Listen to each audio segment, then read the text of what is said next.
Very quickly, I'm going to go over the definitions of the terms, and I'll go into some detail in the term of extremism and how we can look at a person, a terrorist versus an extremist, and how these two topics of terrorism and extremism are similar as far as a prosecutable method and as a civil action.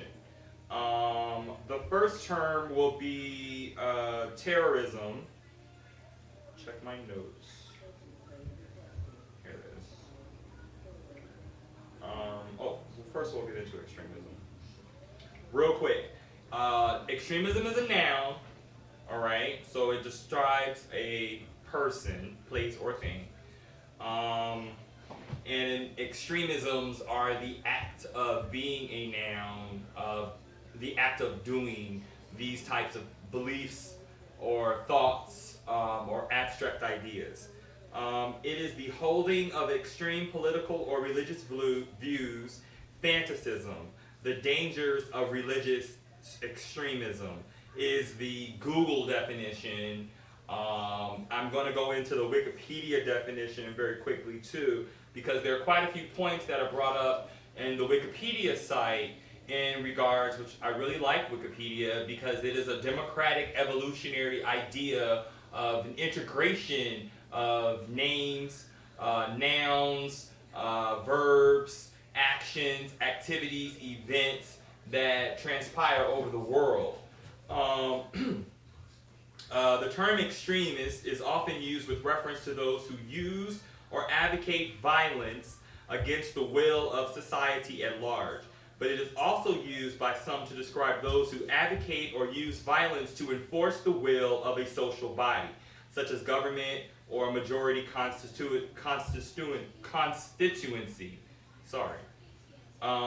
Those described as extremists would in general not accept that what they practice or advocate constitutes violence and would instead speak in terms of acts of resistance or militant action of the use of force. The word violence cannot be regarded as value neutral. Ideology and methodology often become inextricably linked under the single term extremism. So now, when we first introduced the legal system with the idea of terrorism, people who induced fear, remember that terrorism, how we've defined in this lecture, is the induction of fear in a person and by violence to control.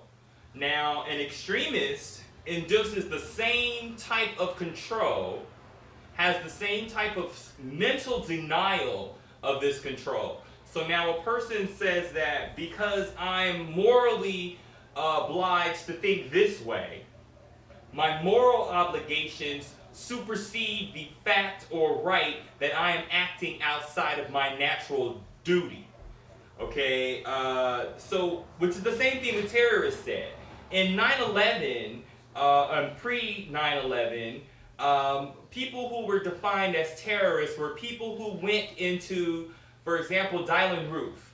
Dylann Roof was is a similar article of a person, a Caucasian male, who has taken acts of violence as a white male against African American churches because, and has killed, shot and killed these people in these churches because in his mindset they're not teaching the right method and the right way of means of being politically correct in their religion. This is no different than a terrorist. A terrorist is an organization that created fear through violence and extremism, fear, not fear, but control through and manipulation through violence, by carrying out acts against the United States and saying that because we are Taliban, which is a religious sect, okay, everyone has the right to religion in this country.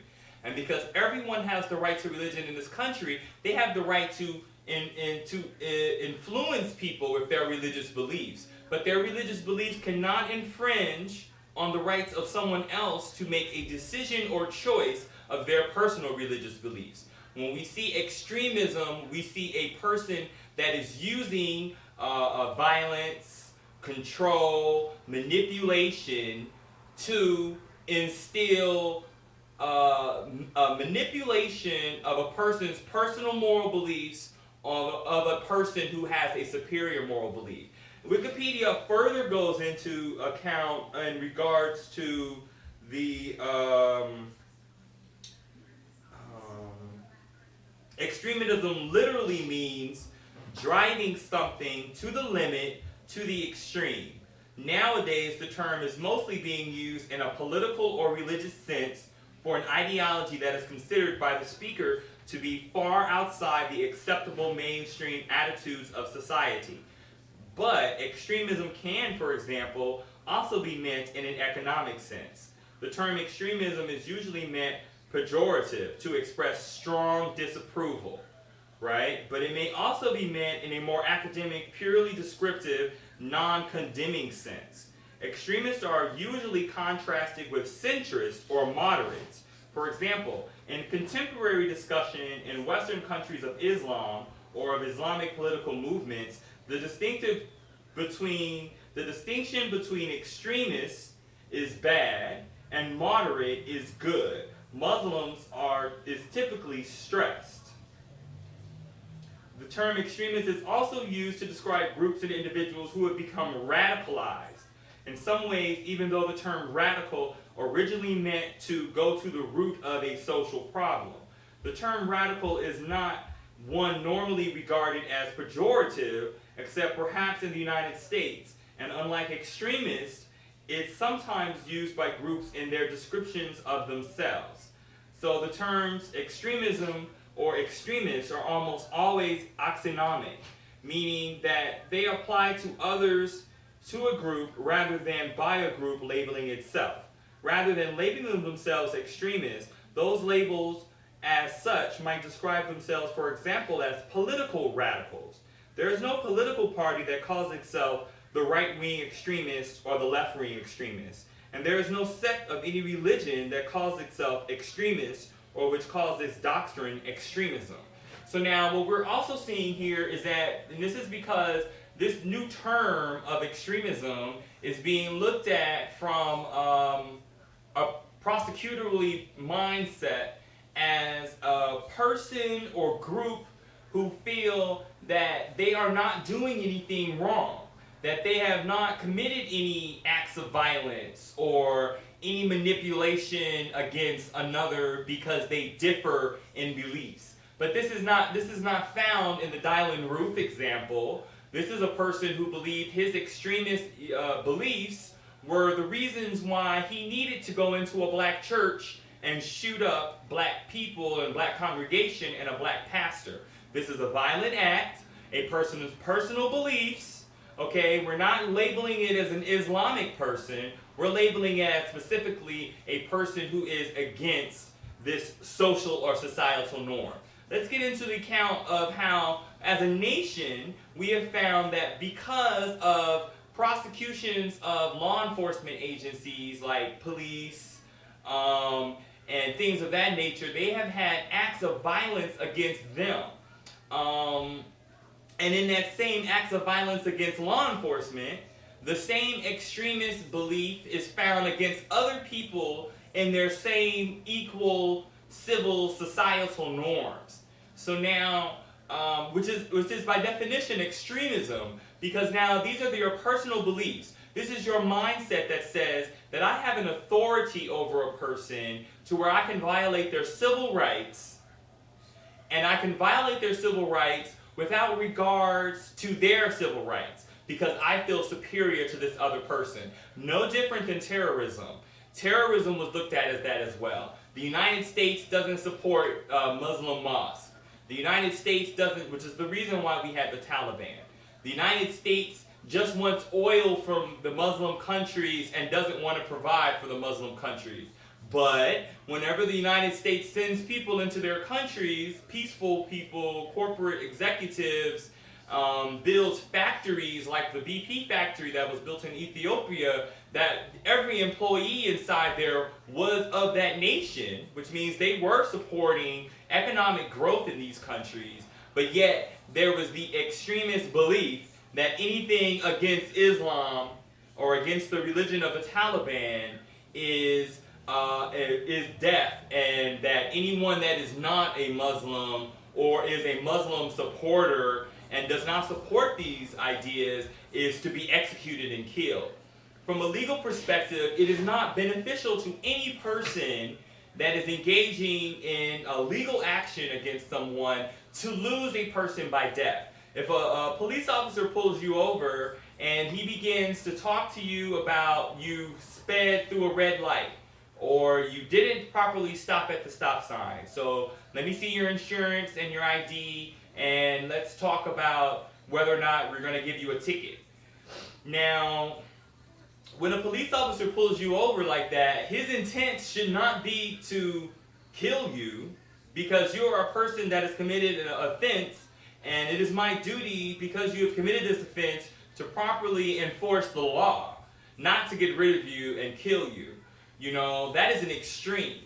You know, the only time extremism, which Wikipedia speaks on briefly as well, the only time that extremism is allowed is during war times. When we're not in times of war, the Constitution and the way that the federal government enforces law is completely different than when we are not at war. Partially because if the United States, as I said earlier in our lecture, the United States is a large country. It's the largest country in the world, and it has the largest number of states and populations like China. And so because of that, it is difficult to manage. So there's a hierarchy of support systems to help make the United States organized to where they can maintain order.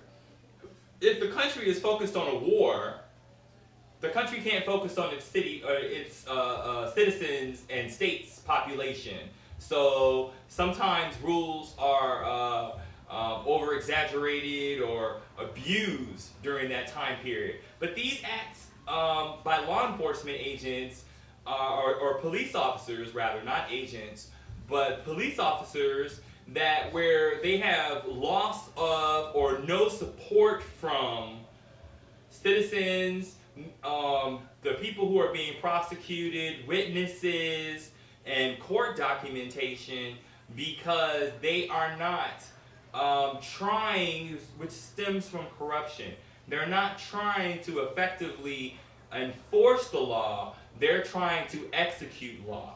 And that is a completely different scenario, and it is an extremist belief, in my personal opinion. It is the idea that I have these rights to do this to you, and you don't have any rights. And if I feel as though I can do it to you as a superior, I feel as though I can also do it to this other person as an equal. And it is a power concept that is not supported in this country. And it is usually fundamentally moral obligation of a person who feels they morally have the right to do this, as a God concept.